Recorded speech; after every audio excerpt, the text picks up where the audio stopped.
The bigger the tech, the bigger the problems. Google accused of omitting search results of the assassination attempt on Donald Trump, to which the company, of course, denies, saying it is, quote, working on improvements to fix the error.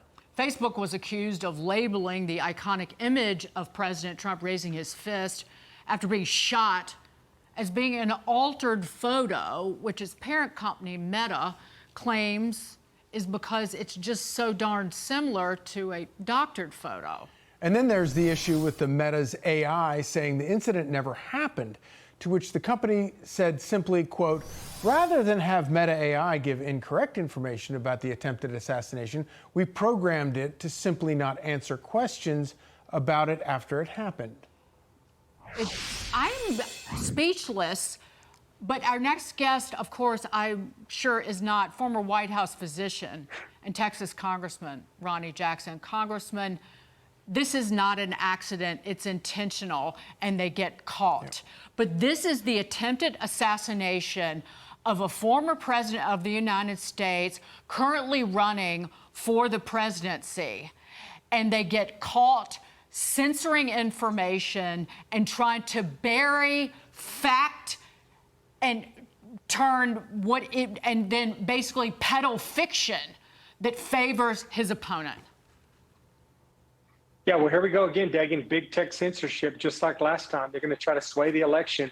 You know, they're going to use everything they can to change what people can and can't see. And I'm not about censoring big tech, but I mean at some point, if they're doing this and they're actually doing it to create a narrative that's not true and to push voters in one direction versus another, then that has to be stopped, and we have to do something about it in Congress. And that photo you mentioned, that photo is terrifying to them. It's absolutely terrifying because when President Trump was shot in the head and almost died, a millimeter from entering his head and killing him, and he went down and he rose up, instead of running away, instead of crawling off the stage, or instead of letting Secret Service cover him up, he rose up with blood all over his face, and he shook his fist in defiance and yelled, fight, fight, fight.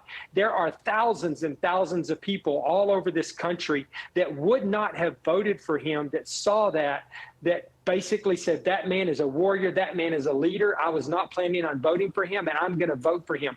It is terrifying, the establishment and the far left and the Democrats, and they're doing everything they can, and now they're incorporating or they're bringing big tech in, which helped them last time, to help them again to try to bury this and cover it up. It's absolutely incredible, and Google's doing the same thing. We saw also that Google has suppressed the search results. You can't find certain things on Google related to President Trump and the assassination. Stuff that should just pop up immediately. It should be the first thing that pops up based on the news cycle. Nothing. Right. So we have to figure out how to fix this. It's a problem. You're right. I think they are terrified, and for exactly the reasons you laid out there. I actually didn't believe the story, and I typed it in myself, and I typed in attempted assassination on TRUM, and even at that point, Google was still directing me to stories from 1950 when Puerto Rican nationalists tried to assassinate Harry Truman. And Truman, yeah. It's insane. It's absolutely insane, and even if it applies to a lot of us too. A lot of Republicans, anybody that's outspoken out there, you go to my site, you try to Google me, all you find is garbage that they put out from 2013 and 2014 related to my nominations as VA secretary. I could literally cure cancer tomorrow, and you would have to go 6 or 7 pages deep on a Google search to find anything about it. It's absolutely ridiculous. It's unfair. It's biased. We can't let our, they present themselves as completely unbiased search engine that can just go out, and give you, everything you're looking for. It's complete garbage, and they really are trying to affect this election. They are. Well, they're trying to affect culture as well, Congressman. I'll point out. Remember that Google Gemini chatbot? It was an AI chatbot. Google intentionally, with the embarrassing, remember the images of, there were Native Americans who were the founding fathers? They intentionally rewrote every prompt. Everything you asked it, it rewrote the prompt to insert diversity into every single question.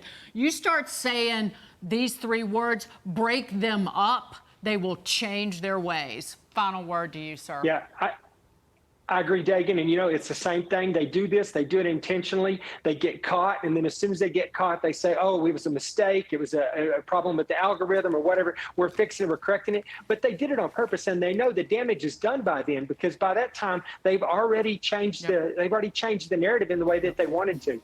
Congressman Ronny Jackson, thank you so Thank you, much. sir.